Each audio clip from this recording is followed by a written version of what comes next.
Bonjour tout le monde, ici Laura du LC Fitness, puis aujourd'hui je vais vous apprendre comment avoir plus d'argent à votre compte de banque puis moins de livres sur la balance. Alors, une des questions que je reçois le plus fréquemment quand quelqu'un commence un plan alimentaire, c'est la question de est-ce que j'ai droit à un repas de riche? Si oui, à quelle fréquence? Est-ce que c'est une fois par semaine? Quels aliments est-ce que je peux manger? Alors, je vais vous expliquer ce que j'explique à mes clients avec une petite analogie. Alors, à part la perte de poids, un des plus grands objectifs des gens, c'est d'améliorer leur situation financière. Alors, on veut tous avoir plus d'argent dans notre compte de banque, puis on veut avoir moins ou, dans un monde idéal, pas de dette. Alors, imaginez ce scénario. Quelqu'un qui a un surplus de poids, qui a une santé qui est peut-être pas optimale, qui a une habitude de mal manger, donc beaucoup d'aliments transformés, peut-être... mettons, mange bien la fin de semaine, mais dérape la fin de semaine. C'est un peu comme quelqu'un qui a trop loadé ses cartes de crédit. Alors que, mettons, votre maximum, c'est 10 000, vous êtes à 9 999 $. Si vous essayez de clairer votre carte de crédit, donc baisser votre solde à 0 $, c'est pas compliqué. Vous devez arrêter de dépenser, puis vous devez payer plus que le minimum sur votre carte de crédit à chaque mois jusqu'à temps que ta balance baisse à 0. Alors, c'est le même principe pour l'alimentation. Si vous avez un surplus de poids, si vous avez des mauvaises habitudes, donc vous allez avoir peut-être une mauvaise sensibilité à l'insuline, votre carte de crédit est loadée au max. Alors, si, mettons, la semaine, vous mangez super bien, mais la fin de semaine, vous mangez un repas de riche, ça serait la même chose que vous, mettons, vous avez 10 000 $ sur votre carte de crédit, vous faites un paiement de 1 000 $, parfait, puis là, la fin de semaine, vous allez au Carrefour Laval, puis vous achetez pour 1 000 $ de stock. Si vous faites toujours ça, vous n'arriverez jamais à clairer votre carte de crédit. Si à chaque fois que vous mangez bien, vous trichez, ben vous n'arriverez jamais à vraiment perdre le poids.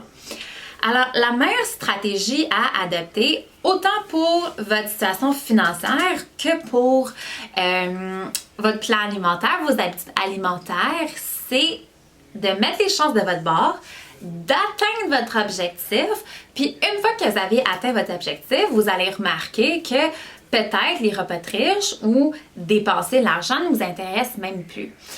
Je ne sais pas si vous avez déjà eu une situation financière peut-être un peu stressante, vous êtes endetté, vous avez des paiements à faire mensuellement, puis ça vous stresse. Une fois que vous avez clairé ces dettes-là, puis vous êtes dans une bonne situation, ça vous intéresse pas de recommencer à dépenser comme un fou ou à loader vos cartes de crédit ou faire des emprunts parce que vous avez déjà vécu cette situation-là puis vous savez que c'est pas agréable. Puis vous préférez votre nouvelle situation de vous avez de l'argent dans le compte de banque, vous payez vos comptes à la fin de chaque mois puis vous n'avez pas de stress. Si vous suivez bien votre plan alimentaire, puis vous arrivez, mettons, à votre poids objectif, vous allez voir que vous vous sentez mieux. Vous allez avoir plus d'énergie, vous allez mieux dormir, vous allez mieux rentrer dans votre linge. Tout ça va faire en sorte que quand que, mettons, vous perdez votre 20 livres, puis vous allez arriver au resto, ben peut-être l'option la moins saine, la pizza que vous voulez pendant des mois, elle va même plus vous intéresser. Je peux vous donner l'exemple de mon côté personnel. J'ai tellement bien mangé pendant longtemps que si je mange, mettons, quelque chose qui est vraiment malsaine, ben, je vais juste avoir mal au cœur. Ou genre, ça va me donner des troubles digestifs, je vais passer ma soirée à la toilette, tu sais. Fait que ça m'intéresse plus de manger de même. Si vous faites juste le minimum de votre plan alimentaire, ben, c'est la même idée que juste payer le minimum sur votre carte de crédit. Les banques font en sorte que si tu payes juste le minimum, à cause de l'intérêt que tu vas payer, tu n'arriveras jamais à clairer ta dette. C'est voulu, c'est comme ça qu'ils font l'argent. Si vous ne contrôlez pas votre rapport calorique ou si vous pensez que vous allez brûler les calories dans le gym, puis ça va être assez, ben, vous allez juste faire le minimum. Vous n'allez jamais vraiment réussir à perdre des livres puis voir le chiffre sur la balance baisser. Alors, au lieu de vous demander est-ce que je devrais manger un repas de riche, demandez-vous plutôt est-ce que j'ai atteint mon objectif.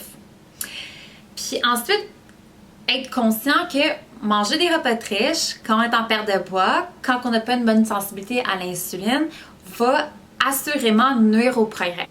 Alors, la prochaine question à se demander, c'est est-ce que vous êtes prêt à accepter les conséquences de ce geste-là? Puis si la réponse est oui, puis que vous viviez bien avec le fait que potentiellement, ce mois-là, vous n'allez pas atteindre vos objectifs, là, vous pouvez tricher.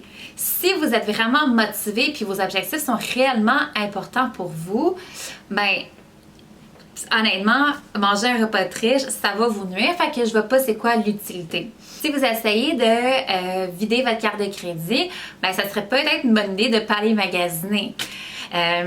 Si vous décidez de magasiner quand même puis d'acheter des choses, bien vous vivez avec les conséquences que ça va vous prendre plus longtemps à rembourser votre carte de crédit, puis vous allez continuer à payer l'intérêt en attendant.